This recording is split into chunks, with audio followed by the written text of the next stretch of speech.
અમરેલીની પાટીદારની દીકરી પાયલ ગોટી જ્યારથી તેમના ઉપર કેસ થયો છે, જેલમાં ગઈ છે, ત્યારે તેઓ હંમેશા ચર્ચામાં આવી છે, કારણ કે તેમને બહાર લઈ આવવા માટે પણ રાજકારણ રમાયું. હવે તેમને બચાવવા માટે પણ ક્યાંક રાજકારણ રમાતું હોય તેવું લાગી રહ્યું છે. નમસ્કાર, નિર્ભય ન્યૂઝ સાથે હું છું રિદ્ધિ. હવે જ્યારે આખો કેસ સામે આવ્યો ત્યારે ક્યાંક એવું લાગ્યું કે અમરેલીની અંદર જે વાંધા વચકા પડ્યા છે, ભાજપ અને કોંગ્રેસ એકબીજા ઉપર પ્રહાર કરવા માટે તૈયાર બેઠું છે.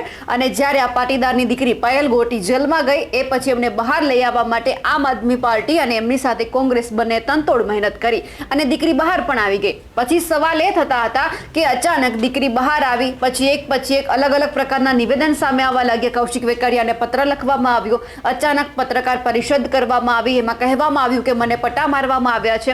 પણ સવાલ એ હતો કે જ્યારે એ જેલમાંથી બહાર આવી ત્યારે તે કંઈક બોલવા જતી હતી.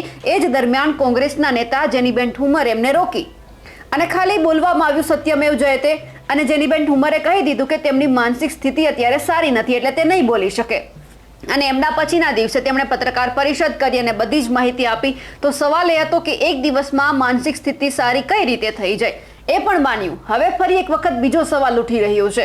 હવે આખી જે આ ઘટના બની એમાં એસઆઈટી જે છે એમની રચના કરવામાં આવી અને સવાલ એ છે કે કોર્ટની અંદર પાયલ ગોટી છે તેમણે એવું કંઈ કબૂલ્યું જ નથી કે પોલીસે એમના ઉપર દમન આચર્યું છે. અને અચાનક પછી કહેવામાં આવ્યું કે તેમને પોલીસ દ્વારા પટ્ટા મારવામાં આવ્યા છે. જો આ મારવામાં આવ્યા હોય પટ્ટા તો એમણે કોર્ટની અંદર કેમ આ વાત ન કરી? હવે આવા અનેક સવાલ છે તે ભાજપ તરફથી ઊભા થઈ રહ્યા છે. ભાજપના નેતાઓ કહી રહ્યા છે કે જો પાયલ ગોટી કોઈ પણ ડોક્ટર પાસે જવા માંગતી હોય, કોઈ પણ જગ્યા ઉપર મેડિકલ ચેકઅપ કરાવવા માંગતી હોય તો અમે એમની સાથે છીએ. પણ કેમ જે આ પાયલ છે તે આ બધી જ બાબતથી આનાકાની કરી રહી છે? એટલે સવાલ અહીંયા એક એ વધુ ઊભો થાય છે કે કેમ પાયલ છે તે આ બધી જ બાબતથી પીછેહટ કરી રહી છે? કેમ તે શું છુપાવી રહી છે? કોણ આ બધું કરવા માટે તેમને મજબૂર કરી રહ્યા છે? એ પણ અહીંયા સવાલ છે. અને સવાલ હવે ઊભા થાય છે કે ગઈકાલે સાંજે એમને મેડિકલ ચેકઅપ માટે લઈ જવામાં આવી હતી. એ દરમિયાન એમના પરિવારની મંજૂરીથી એ પોલીસ ગાડીમાં બેઠી અને અચાનક પરેશ ધાનાણીને જોઈને કહેવા લાગી કે મારે ઘરે જવું છે, મારે અત્યારે મેડિકલ ચેકઅપ નથી કરાવવો. તો એ સૌથી પહેલા પોલીસ ગાડીમાં કેમ બેઠી હતી? તે પણ અહીંયા સવાલ છે. આવા પણ સવાલ અનેક છે તે ભાજપ કરી રહ્યું છે. આ એટલા માટે કારણ કે અમે જ્યારે કોંગ્રેસના નેતા જે શ્રદ્ધા રાજપૂત છે તેમની સાથે વાતચીત કરી હતી ત્યારે પણ એમણે કહ્યું હતું કે દીકરી કોઈ પણ જગ્યા પર, કોઈ પણ સ્થળ ઉપર, કોઈ પણ ડોક્ટર પાસે જો મેડિકલ ચેકઅપ કરાવવા માટે તૈયાર હોય તો અમે એમની સાથે છીએ.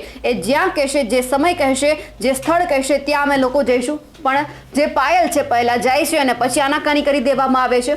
હવે સૌથી પહેલા તો જે ભાજપ દ્વારા સવાલ ઉઠાવવામાં આવ્યા છે તે સાંભળીએ, કારણ કે ભાજપના જે પ્રવક્તા છે યજ્ઞેશ દવે તે શું કહી રહ્યા છે તે સાંભળીએ.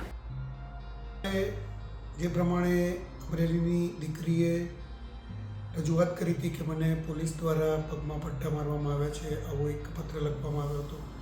પરંતુ અમે તપાસ કરી ત્યારે એમને જ્યારે કોર્ટમાં જામીન મળ્યા ત્યારે કોર્ટના જામીન મળ્યા એ વખત એમને જે જુબાની આપી, જુબાનીની અંદર પણ એવું લખાવ્યું હતું કે મને પોલીસ દ્વારા કોઈ પણ દમન કરવામાં આવ્યું નથી. છતાં પણ દીકરી માટે ભારતીય જનતા પાર્ટીને, ગુજરાત સરકારને પૂરેપૂરી સંવેદના છે.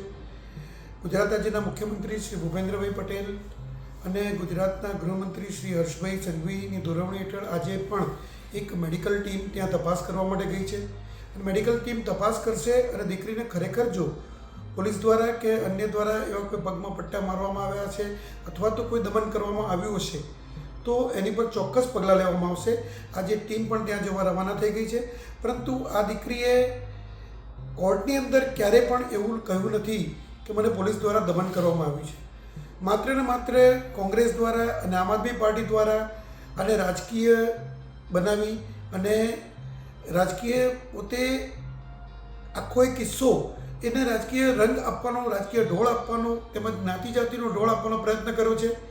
હજી પણ ભારતીય જનતા પાર્ટી તરફથી એ કહેવામાં આવે છે કે દીકરી એ પાટીદારની હોય, દલિતની હોય કે બ્રાહ્મણની હોય, મારા ગુજરાતની દીકરી છે.